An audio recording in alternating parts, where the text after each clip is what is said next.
So hello guys, welcome back to my channel Make Your Career. So आज मैं discuss करी most important maths reasoning English okay most important question मैं discuss करिम सो मैं आज एके भिडिओते गोटेखिनि আপোনালোকৰ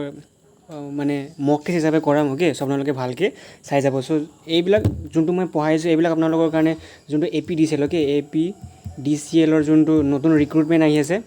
এই সেপ্টেম্বৰ অক্টোবৰ মাহৰ কাৰণে সেইটো কাৰণে মই APDCL কাৰণে লেভেলৰ লগতে DHS ৰ যোনটো আপোনাৰ 4th গ্ৰেড আছে সেইখনৰ এক্সামৰ কাৰণে আপোনালোকে এই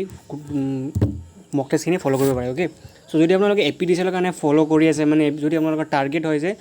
আপুনি APDCL ৰ কাৰণে পঢ়ি আছে দেন আপোনালোকে দুটামান কথা মনত থব যে APDCL লেভেলৰ কুৱেশ্যন পেপাৰটো অলপমান টান আহিব ओके DHS ৰ লগত কম্পেয়াৰ কৰোঁ DHS লেভেলটো অলপ সহজ আহিব আৰু যদি APDCL যদি কম্পেয়াৰ কৰোঁ দেন APDCLটো অলপ টান আহিব কাৰণ সেই APDCLটো মোষ্ট প্ৰবেবলি গোটেইখিনি পোষ্টবিলাক টেকনিকেলে থাকে okay so let's start the first question so আমি আমাক ইয়াত চাৰিটা অপশ্যন দি দিছে আমি চাৰিটা অপশ্যন পুট কৰিব লাগে কোনটো অপশ্যন হ'ব okay life is not a bed ডেছ ৰচেছ সো সেই ডেছ ৰচেছৰ জেগাটো with life is not a bed with roses হ'বনে বেড অফ ৰচেছ হ'বনে বেড ফৰ ৰচেছ হ'বনে বেড অফ ৰচেছ হ'ব সো প্ৰথমতে আপোনালোকে ইউজেছ জানিব লাগিব okay with for of okay of আৰু অফত কি ডিফাৰেঞ্চ আছে যদি আপোনালোকে ডিফাৰেঞ্চ জানে তেতিয়াহে আপোনালোকে কাৰেক্ট ফৰ্মটো ইউজ কৰিব অৰ এপ্লাই কৰিব পাৰিব যদি আপোনালোকে জাষ্ট টুক্কা মাৰি আহে দেন আপোনালোকৰ 50-50 চান্সেছ থাকে কিন্তু যদি আপোনালোকৰ গোটেইখিনি কনচেপ্ট ক্লিয়াৰ থাকে দেন আপোনালোকক এইটো কৰিব বেছি টান নালাগিব সাপোজ আপোনালোকক মই বুজাই দি আছোঁ যেতিয়া আমি উইথটো কেতিয়া ইউজ কৰোঁ জানেনে উইথটো যেতিয়া আমি কাৰোবাৰ সহায় লওঁ অৰ কাৰোবাৰ লগত যাওঁ তেতিয়া আমি সেই বস্তুটো উইথ ইউজ কৰোঁ যেনেকৈ যদি এক্সাম্পল লওঁ আই am going to school with my friend মানে মই স্কুল গৈ আছোঁ কাৰ লগত গৈ আছোঁ মোৰ ফ্ৰেণ্ডৰ লগত গৈ আছোঁ তেতিয়া আমি কি ইউজ কৰিম উইথটো ইউজ কৰিম মানে যেতিয়া আমি কাৰোবাৰ লগত যাওঁ অৰ তেনেকুৱা ধৰণৰ কাম কৰি আমি উইথটো ইউজ কৰোঁ কিন্তু আমি ইয়াততো দুটা মানুহৰ কামৰ কাৰণে বুজোৱা নাই আমি ইয়াত উইথ ইউজ কৰিব নোৱাৰোঁ এতিয়া ফৰ কেইটা ইউজ কৰোঁ যেতিয়া আমি কিবা এটা বস্তু কাৰোবাৰ কাৰণে কৰোঁ okay suppose I am bringing 1 packet chips okay I am bringing 1 packet chips of Lay's or of Kurkure for my friend okay যদি আমি কাৰোবাৰ কাৰণে কিবা এটা বস্তু কৰোঁ ओके তেতিয়া আমি ফৰটো ইউজ কৰিম এতিয়া অফ আৰু অফৰ মাজত কি ডিফাৰেঞ্চ আছে ओके অফ মানে এটা চিম্পল মানে প্ৰথমত আমি জানিব লাগিব অফ ओके প্ৰথমত এইটো কৈ দিছোঁ অফ মানে কি হয় এটা অফ আমাৰ দুটা ষ্টাইলত ইউজ কৰা হয় এটা হ'ল টেক অফ ओके যেতিয়া কিবা এটা বস্তু উৰি যায় যেনেকৈ the bird took off okay টুক অফ দ্য ফ্লাইট মানে যেতিয়া আমি ফ্লাইট উৰি যায় ন বস্তুবিলাক তেতিয়া আমি অফটো ইউজ কৰোঁ এই টু অফ যেনেকৈ the aeroplane took off the flight took off ন যেতিয়া মানে এৰোপ্লেনটো উৰি যায় তেতিয়া আমি এইটো অফ বুলি কওঁ যেতিয়া চৰাই উৰি যায় দ্য বাৰ্ড টুক অফ মানে চৰাই উৰি গ'ল ओके অফটো আৰু এটা অফ আছে সেইটো হ'ল কিবা এটা বস্তু যেতিয়া আমি টাৰ্ণ অফ কৰোঁ মানে যেনেকৈ ছুইচ আমাৰ ঘৰৰ যোনটো লাইটৰ ছুইচ আছে যেতিয়া আমি সেইটো অফ কৰোঁ সেই অফটো OF অফ নহয় সেই অফটো হয় OFF of clear turn on বুলি কওঁ অন মানে ছুইচ অন কৰা তাৰ ছুইচ অফ কৰা মানে OFF অফ ক্লিয়াৰ কেতিয়াবা টাৰ্ণ অফ ছুইচ অফৰ ৰিলেটেড কুৱেশ্যন আহে ओके চ' ইয়াত হ'ব আপোনালোকৰ উইথটো হ'বই নোৱাৰে ফৰটো হ'বই নোৱাৰে কাৰণ কাৰোবাৰ কাৰণে কাম কৰা নাই আমি এতিয়া ইয়াত অফটো হ'বই নোৱাৰে ন চ' ইয়াৰ কাৰেক্ট আনচাৰটো হ'ব অফ OF অফ একমাত্ৰ অপশ্যন থাকিলে চ' বুজি পালেনে কেনেকৈ কৰিব লাগে উইথটো যেতিয়া আমি কাৰোবাৰ লগত কিবা এটা কাম কৰোঁ তেতিয়া উইথটো ইউজ হয় ফৰ যেতিয়া ইউজ কৰোঁ যেতিয়া আমি কাৰোবাৰ কাৰণে কিবা কাম কৰোঁ ফৰ আৰু অফটো কেতিয়া এটা হ'ল কিবা এটা বস্তু বন্ধ কৰি দিয়া আৰু এটা হ'ল উৰি যোৱাটো আমি OFF অফ ইউজ কৰোঁ চ' এই তিনিটা অপশ্যন নহ'ব চ' এটা অপশ্যন হ'ব সেইটো হ'ল অফ চ' যদি আপোনালোকক মই বেচিক্স দি শিকাই আছোঁ ओके চ' আপোনালোকৰ এইটো ফাৰ্ষ্ট ক্লাছ হয় APDCL আৰু তেনেকুৱা ধৰণৰ ৰিলেটেড এক্সামছৰ কাৰণে সেইকাৰণে মই পূৰা বেচিক্সৰ পৰা শিকাই যাওঁ আপোনালোকক যেতিয়ালৈকে এক্সাম হ'ব তেতিয়া আপোনালোকৰ গোটেইখিনি বেচিক্স কমপ্লিট কৰি থৈ দিম মই আৰু আপোনালোকৰ যদি আৰু বেছি কষ্ট কৰে নে আপোনালোকে চিয়'ৰলি চাকৰিটো পাব okay so' next I eat this with my hands okay মই কি কৈছিলোঁ যেতিয়া আমি কিবা এটা বস্তু কিবা হেল্পত কৰোঁ কিবাৰ হেল্পত তেতিয়া মই কি কৈছিলোঁ কাৰোবাৰ লগৰ হেল্প ইয়া ফিৰ মানে তেনেকুৱা যদি কাৰোবাৰ হেল্প ইউজ কৰি আমি কি ইউজ কৰিম কৈছিলোঁ উইথ ओके যদি আমি কাৰোবাৰ বস্তু হেল্প মই ভাতটো খাওঁ ন মই খোৱাটো খাওঁ কি ভৰিৰে খাওঁ নে হাতেৰে খাওঁ হাতৰ পৰা কি লৈছোঁ মই সহায় লৈছোঁ যেতিয়া আমি এই সহায় নিচিনা টাৰ্মটো ইউজ আহে তেতিয়া আমি কি ইউজ কৰিম উইথ ইউজ কৰিম এতিয়া ইনটো আমি ইয়াত ইউজ নকৰোঁ কিয় ইনটো মানে যদি কিবা এটা বস্তু এটা বাকচৰ ভিতৰত আছে চাপ'জ এইটো এটা বাকচ হ'ল যদি বাকচৰ ভিতৰত এটা বল আছে চ' মই কি ক'ম the ball is in the box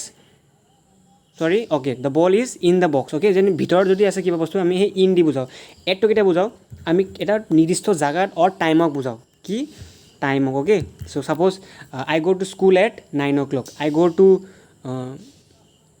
I am going to suppose কেনেকৈ ক'ম আই গ' টু অফিচ এট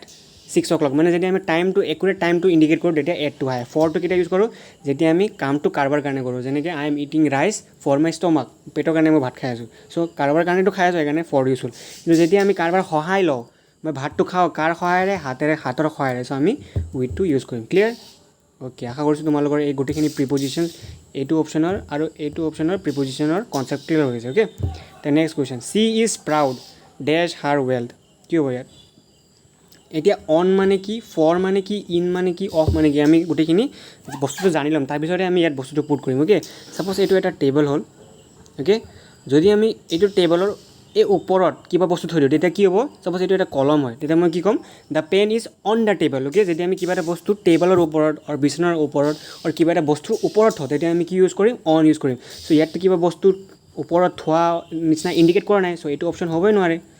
এতিয়া ফৰ অ'কে ফৰ মানে যেতিয়া আমি কিবা এটা বস্তু কাৰোবাৰ কাৰণে কৰোঁ ন তেতিয়া আমি ফৰটো ইউজ কৰোঁ তো ইয়াত কিবা চেণ্টেঞ্চত ক'ৰবাত ইণ্ডিকেট কৰিছে নেকি কাৰোবাৰ কিবা হেল্প কৰাৰ নিচিনা নাই কৰা চ' ফৰো নহ'ব এতিয়া ইনটো মই কি ক'লোঁ যেতিয়া এটা বাকচৰ ভিতৰত যদি কিবা এটা বস্তু থাকে তেতিয়া বাকচৰ ভিতৰত তেতিয়া আমি সেই ইন শব্দটো ইউজ কৰোঁ কিন্তু এটা বাকচৰ নিচিনা কিবা শব্দ নাই বাকচ চাকচ নিচিনা একো নাই চ' এইটো নহ'ব চ' একমাত্ৰ অপশ্যন থাকিলে এইটো হ'ল of so' the correct answer will be of clear okay so' এইটো আমাৰ নেৰেশ্যন অ'কে যদি তোমালোকে APDCL নিচিনা এক্সামৰ কাৰণে প্ৰিপেৰেশ্যন কৰি আছা তেন্তে তোমালোকে আৰ্টিকেলছ ভালকৈ চাব লাগিব নেৰেশ্যন ভালকৈ চাব লাগিব ভইচ চেঞ্জ ভালকৈ চাব লাগিব অ'কে এইবিলাক ধৰণৰ ভালকৈ আহিব চ' লগতে এণ্টনিম চিননিম অ'কে বহুত ইম্পৰ্টেণ্ট এণ্টনিম চিননিম থাৰ্ড গ্ৰেড আৰু ফ'ৰ্থ গ্ৰেড দুটাৰ এক্সামতে এণ্টনিম চিননিমছ পূৰা 5 মাৰ্কৰ আহিছে চ' মনত থৈ ল'বা কি আহিছিলে যোনে দিয়া নাই সুধি ল'বা যোনে দিছে কেনেকুৱা ধৰণৰ কুৱেশ্যন পেপাৰ আহিছিলে চ' সেই ধৰণে আহিব কিন্তু অলপমান টান হ'ব অ'কে APDCLৰ কাৰণে ক্লিয়াৰ এতিয়া আমি নেৰেশ্যন ভইচ চেঞ্জ নেৰেশ্যনটো কৰোঁ কি আপোনালোকৰ কাৰণে নেৰেশ্যনটো মই ইমানেই সহজ কৰি দিম আপোনালোকে মানে ক'ব আৰু মোক যদি এক্সামত ভুল হয় চ' যেতিয়া আপোনালোকে নেৰেশ্যন এনেকুৱা ধৰণৰ কুৱেশ্যন চাব আপোনালোকে এইটো যোনটো কমাৰ পিছত এই পাৰ্টটো সদায় পাষ্ট টেন্সত গুচি যাব পাষ্ট টেন্স মানে যোনটো বস্তু হৈ গ'ল অ'কে চ' পাষ্ট টেন্সত গুচি যাব এই পাৰ্টটো আৰু লগতে যেতিয়া দিছ লিখা থাকিব এই দিছটো কি হৈ যাব যদি দিছ লিখা থাকে নেৰেশ্যনত এই দিছটো কনভাৰ্ট হৈ যায় দ'জলৈকে ক্লিয়াৰ এই দিছটো কি হৈ যায় কনভাৰ্ট হৈ যায় দ'জলৈ চ' আমি এইটো অপশ্যনত চাওঁ ক'ত দ'জ আছে আৰু ক'ত দিছ আছে অ'কে চ' ইয়াত দ'জ আছে ইয়াত দিছ আছে চ' এইটো হ'বই নোৱাৰে মই কৈছোঁ দিছটো কনভাৰ্ট কি হ'লে হৈ যায় ইয়াত যোনটো এইটো দিছ আছে এই দিছটো কনভাৰ্ট কি হ'লে হ'ব দ'জ হৈ যাব ন চেণ্টেঞ্চত চ' ইয়াততো দিছ আছে চ' এইটো হ'বই নোৱাৰে আৰু ইয়াতো দিছ আছে এইটো হ'বই নোৱাৰে অকল দুটা অপশ্যন আছে ড'জ অ'কে চ' এতিয়া মই কি কৈছিলোঁ এই পাৰ্টটো কমাৰ পিছৰ পাৰ্টটো পাষ্ট টেন্সত গুচি যাব চ' ৱান্টৰ পাষ্ট টেন্স কি হয় ৱান্টেড হয় এতিয়া আমি চাওঁ ৱান্টেড ক'ত আছে ইয়াততো ৱান্টছ আছে চ' এইটোতো হ'ব নোৱাৰে চ' একমাত্ৰ অপশ্যন থাকিলে এইটো হ'ল option number B so' correct answer is option number B clear এনেকুৱা আপোনালোকে ইলিমিনেশ্যন মেথড ইউজ কৰিব তেতিয়া আপোনালোকৰ সদায় ডাউটছ ক্লিয়াৰ হ'ব আপোনালোকৰ মানে ট্ৰিক্স এণ্ড ট্ৰিপছ ইউজ কৰিব অ'কে এতিয়া he said to you okay চাওক ইয়াত দিনেশ ছেড সেইকাৰণে ইয়াত চবতে দিনেশ ছেড আছে চাই লওক চাওক ইয়াতো দিনেশ ছেড আছে ইয়াতো দিনেশ ছেড অ'কে চ' ইয়াত একো চেঞ্জেছ অহা নাই ইয়াত একো চেঞ্জেছ অহা নাই দিনেশ ছেডে আছে এতিয়া যদি দিনেশ ছেড টু মি হ'লে হয় তেতিয়া কি হ'লে হয় দিনেশ ট'ল্ড মি ডেট হ'লে হয় যদি মানে পিছফালে এটা অবজেক্ট আৰু মানুহ লাগি থাকে তেতিয়া সেই বস্তুটো চেণ্টেঞ্চটো কনভাৰ্ট হৈ যায় ট'ল্ড মি লৈ ক্লিয়াৰ ট'ল্ড মি হৈ যায় এতিয়া চাওক ছেইড যদি এইটো পাৰ্টটো নাথাকিলে হয় আমি ইয়াত একো চেঞ্জ নকৰিলোঁ হয় কিন্তু এই পাৰ্টটো লাগি আছে চ' এই পাৰ্টটো চেঞ্জ হ'ব কি হ'লে হি ট'ল্ড ইউ ডেট হ'ব কি হ'ব he told you that clear okay কাৰণ এই বস্তুটো লাগি আছে টু ইউ পাৰ্টটো লাগি আছে যদি এই টু ইউ পাৰ্টটো নাথাকিলে হয় তেতিয়া হি ছেইডে থাকিলে হয় অ'কে কিন্তু এই টু ইউ পাৰ্টটো থাকি গ'ল যদি বেলেগ মানুহৰ নামো আহে তেতিয়াও ট'ল্ড হৈ যাব চ' আমি চাওঁ ট'ল্ড ক'ত আছে চ' ইয়াততো ছেইড আছে চ' এইটোতো হ'বই নোৱাৰে এইটো অপশ্যনটো গ'ল অ'কে আমাৰ অপশ্যন থাকিলে 3টা এতিয়া আপোনালোকে চাব এই যেতিয়া নেৰেশ্যন আমি কৰিম তেতিয়া যদি এনেকুৱা মে শব্দ থাকিব অ'কে মেটো কনভাৰ্ট হৈ যায় কি হ'লে মেটো কনভাৰ্ট হৈ যায় মাইটলৈ ক্লিয়াৰ কি হৈ যায় মেটো কনভাৰ্ট হৈ যায় মাইটলৈ চ' এতিয়া আমি চাওঁ মাইট ক'ত আছে অপশ্যন নম্বৰ 1 আছে মাইট অপশ্যন নম্বৰ 2 মাইট আছে কিন্তু ইয়াত মে আছে চ' মেটো কনভাৰ্ট হৈ গৈছে ন চ' কনভাৰ্ট হৈ যাব কুৱেশ্যনত যি আছে সেইটো নহ'ব চ' এইটো হ'ব মাইট হ'ব লাগিছিল so' might so' he told you that you might be go' out, এইটোতো বি গ' আউটটো ইয়াত নাই, চাওক বি আছে নেকি কুৱেশ্যনত চাওকচোন ক'ৰবাত বি বস্তু নাই, চ' আমি এক্সট্ৰা একো এড কৰিব নোৱাৰোঁ, বি কিয় লাগি গৈছে, ইয়াততো কুৱেশ্যনত বি নাই, চ' এইটো হ'বই নোৱাৰে। অ'কে, চ' আমাৰ এটা অপশ্যন থাকিলে, চ' এটা অপশ্যন লাষ্ট অপশ্যনৰ এইটো হ'ল। ক্লিয়াৰ? আপোনালোকে এনেকুৱা ট্ৰিক্সবিলাক ইউজ কৰিব। অ'কে, এতিয়া মই বুজাই আছোঁ সেইকাৰণে মানে অলপ লেন্দি হৈ আছে, যদি আপোনালোকে কনচেপ্টটো বুজি যায় দেন আপোনালোকক মানে বেছি টাইম নালাগিব। Okay, next question. In a certain code sister is coded as, এইটো ৰিজনিঙৰ কুৱেশ্যন। অ'কে, ৰিজনিঙৰ কুৱেশ্যন আৰম্ভ হ'ল। In a certain question sister is written as 535301, uncle is coded as 84670 and boy is coded as 129, then son will be coded as, মানে চিষ্টাৰটো লিখিছে 535301, আংকলটোক লিখিছে 84670 আৰু বয়টোক লিখিছে 129, তেনেহ'লে ছানৰ কোডটো কি হ'ব এইটো সুধিছে আমাক। চ' এনেকুৱা ধৰণৰ কুৱেশ্যন আমি কি কৰিব লাগিব, প্ৰথমে আমি লিখি ল'ম SISTER, চিষ্টাৰক আমাক কি বুলি দিছে 535301 হ'ল। এনেকুৱা নম্বৰ আৰু এলফাবেটছটো আমি মিলাই দিম। অ'কে, তাৰপিছত কি দিছে আমাক আংকল, নেক্সট আছে আংকলক কি দিছে কোডটো 8408467 এতিয়া আমাক আৰু এটা দিছে বয়ৰ কোডটো কিমান দিছে, আমাক 129 হ'ল। এতিয়া আমি কেনেকৈ কৰিম চাই লওক, ট্ৰিক্সটো এনেকৈ লিখি ল'ম প্ৰথমত, তাৰপিছত আমাক ওলাব দিছে ছানৰ SON, ছানৰ ওলাব দিছে SON, ছানৰ ওলাব দিছে। অ'কে, ছাৰ এতিয়া আমি চাম ক'ত অ' আছে আমাৰ, এই বস্তুটো ইয়াত আছে অ', BOI অ' লাগি আছে, চ' এইটো হ'ল এন, এছ ক'ত আছে এছ, চ' এছৰ তলত কি আছে চাওকচোন, এছৰ তলত কি আছে 5 আছে, চ' আমি ইয়াত 5 লিখিম। ক্লিয়াৰ? এছৰ তলত আছে 5, চ' আমি ইয়াত তলত 5 লিখিম। অ' তলত কি আছে, অ'ৰ তলত আছে 2, চ' আমি ইয়াত 2 লিখিম। আৰু এনৰ তলত কি আছে, এনৰ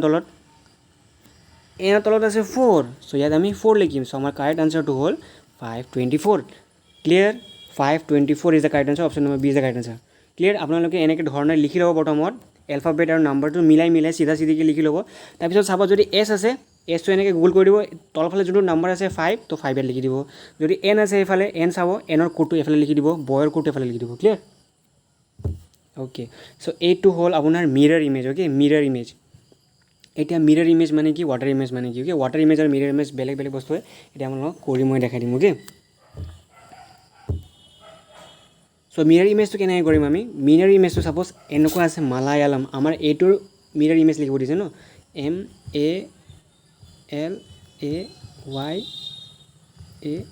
MALAYALAM, চ' এনেকুৱা ধৰণৰ কুৱেশ্যনছ APDCL আপোনালোকে পক্কা 110% চিয়'ৰ পাব। অ'কে, মালায়ালম। চ' মালায়ালম যেতিয়া আমাক ৱাটাৰ ইমেজ দিব, আমাক কি দিছে মিৰৰ ইমেজ দিছে ন, মিৰৰ। চ' মিৰৰটো সদায় এইটো ছাইডত হ'ব, এইটো ছাইডত আপোনাৰ মিৰৰ এনেকৈ লিখি দিব। চ' এই পাৰ্টটো আমি উল্টা লিখিব লাগিব, এতিয়া এম। অ'কে, এ হ'ব এনেকুৱা, তাৰপিছত এলটো কেনেকুৱা হ'ব, এলটো এনেকুৱা হৈ যাব, তাৰপিছত এ হ'ব ইয়াত, তাৰপিছত আকৌ ৱাই আছে ন, চ' ৱাই। চবে আমি ইমানটোৱে চাই ল'ম ক'ত মিলি আছে। ইমানটো যদি আমি চাওঁ তেতিয়া আমাৰ আনচাৰটো মিলি আছে, এলটো উল্টি যাব। অ'কে, মিৰৰ ইমেজ মানে যদি আমি এইফালে আইনা থৈ দিওঁ এলটো উল্টাই যাব এনেকুৱা ন, চ' এম যদি দিওঁ এমটো যেনেকুৱা আছে তেনেকৈ হ'ব, এইটো যদি দিওঁ এইটো যেনেকুৱা তেনেকুৱা হ'ব। আপোনালোকে মিৰৰত চাই ল'ব যদি আপোনালোকে ডাউট কৰি আছে, এলটো কিন্তু উল্টি যাব এল। চ' আমাৰ উল্টা এল আমি এতিয়া অপশ্যনত যদি চাওঁ MA হ'ব আৰু এলটো উল্টি যাব আৰু এটো চিধা আছে ন, আমি অপশ্যনত চাওঁ ক'ত আছে এনেকুৱা ধৰণৰ। বাদ বাকী আমি কৰিব পাৰোঁ, কিন্তু আমি প্ৰথমে অকল চাৰিটা ৱৰ্ডছ কৰিম, তাৰপিছত যদি আমি মিলি যায় এইটোতো পূৰা উল্টাই লিখি দিছে, এইটোতো নহ'ব। চ' MALA উল্টা ইয়াত আছে, চাওক এলটো উল্টা ইয়াতে হৈ আছে, এলটো এনেকুৱা হয় কিন্তু ইয়াত উল্টা মিৰৰ দিয়াৰ কাৰণে এইটো এলটো উল্টাই গ'ল, ইয়াততো চিধা আছে, চ' এইটো হ'বই নোৱাৰে। চ' আমাৰ option 2 is the correct answer. Clear? Okay, ট্ৰিকবিলাক ভালকৈ চাই ল'ব, ট্ৰিক। এতিয়া next question, what will be the missing letter in the series. Okay, missing letter মানে আপোনালোকক BKK দিছে, DMM দিছে, FOO দিছে, আমি এই টাৰ্মটো ওলাব লাগে, ইয়াত কি হ'ব। অ'কে, প্ৰথমে আমি লিখি ল'ম BKK দিয়া আছে আমাক, DMM দিয়া আছে আমাক, FOO দিয়া আছে আমাক, তাৰপিছত নেক্সট টাৰ্মটো দিয়া নাই, মানে তিনিটা শব্দই হ'ব, চবতে তিনিটা আছে, মানে ইয়াতো তিনিটা শব্দ হ'ব কিন্তু আমি নাজানো এইটো। নেক্সট হ'ব JSS দিয়া আছে, JSS, আমি এই মাজত তিনিটা শব্দ ওলাব লাগে। চ' চাওক আপোনালোকে কিবা এটা ন'টিছ কৰি আছেনে, এই কে মিলি আছে, MM মিলি আছে, OO মিলি আছে, JSS মিলি আছে। যদি আমি লিখোঁ এলফাবেট লিখোঁ, যদি KLMNOPQRS ন, ইমানলৈকে লিখিলোঁ কাজ ইয়াত এছ আছে আৰু ইয়াত কে আছে সেইকাৰণে মই কেৰ পৰা এছলৈকে লিখি দিছোঁ চ' প্ৰথমত কে লিখিছে মানে কে দুটা লিখি দিছে তাৰপিছত এল লিখা নাই এলটো লিখা নাই তাৰপিছত লিখিছে এম দুটা লিখিছে অ'কে তাৰপিছত আকৌ এনটো লিখা নাই তাৰপিছত আকৌ অ' দুবাৰ লিখিছে হ'ল অ' দুবাৰ লিখিছে মানে আমি একবাৰ লিখিছে এটা এলফাবেট দুবাৰ লিখিছে তাৰপিছত নেক্সট টাৰ্মটো লিখা নাই আকৌ এটা শব্দ লিখিছে দুইবাৰ আকৌ নেক্সট টাৰ্মটো লিখা নাই আকৌ অ' দুইবাৰ লিখিছে তেনেহ'লে আমি এই নেক্সট টাৰ্মটো আকৌ এৰি দিম আকৌ এই কিউটো দুইবাৰ হ'ব কিউ চ' আমি অপশ্যনত চাওঁ ক'ত বাট পিছফালে কিউ দুটা আছে নেকি আমাৰ এটা অপশ্যনতে পিছফালে কিউ দুটা আছে চ' ইয়াৰ আনচাৰটো হ'ব এইটো ক্লিয়াৰ ট্ৰিকটো কেনেকৈ লাগিলে কমেণ্ট কৰি জনাব অ'কে বেছি একো কৰিব নালাগে জাষ্ট ট্ৰিকটো ভালকৈ চালেই হ'ল নেক্সট এইটো মেথছৰ কুৱেশ্যন অ'কে এনেকুৱা ধৰণৰ মেথছ আপোনাৰ গ্ৰেড 3ৰ এক্সামত অহা দেখিছোঁ সেইকাৰণে আপোনালোকৰ কাৰণে লৈ আছোঁ অ'কে চ' এনেকুৱা ধৰণৰ কুৱেশ্যন আমি কেনেকৈ কৰিম 80 অফ অ'কে এটা কথা মনত থৈ ল'ব অফ মানে হ'ল ইনটু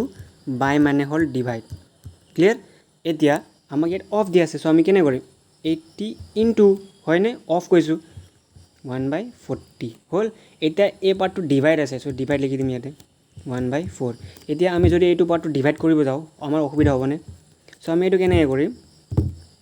80 ইনটু 1/40 আৰু এই পাৰ্টটো আমি ইনটু কনভাৰ্ট কৰি দিম এতিয়া যদি ইনটু কৰি দিওঁ ন তেতিয়া এইটো হৈ যাব 4/1 হৈ যাব ক্লিয়াৰ কি হ'ব এইটো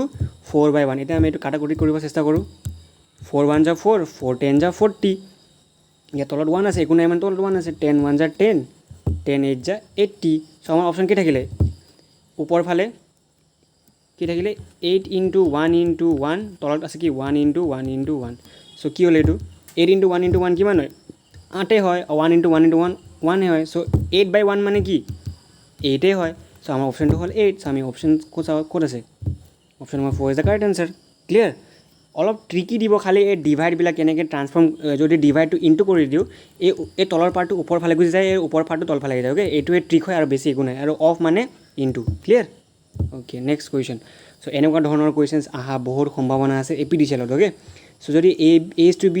2:3 হয় যদি B:C 4:5 হয় তেনেহ'লে A:B C কি হ'ব চ' আমি এনেকৈ লিখি ল'ম প্ৰথমতে আমাক A:B C লাগে ন চ' A:B C আমাক এইটো পাৰ্টটো লিখি লৈছোঁ অ'কে চ' আমাক A:B কিমান দিয়া আছে 2:3 দিয়া আছে হ'ল B:C কিমান দিয়া আছে B:C 4:5 লিখি দিলোঁ এতিয়া আমাক লাগে A:B C আমি এনেকৈ লাইনটো টানি দিম চাওক এতিয়া ইয়াৰ ট্ৰিকটো কি হয় চাই লওক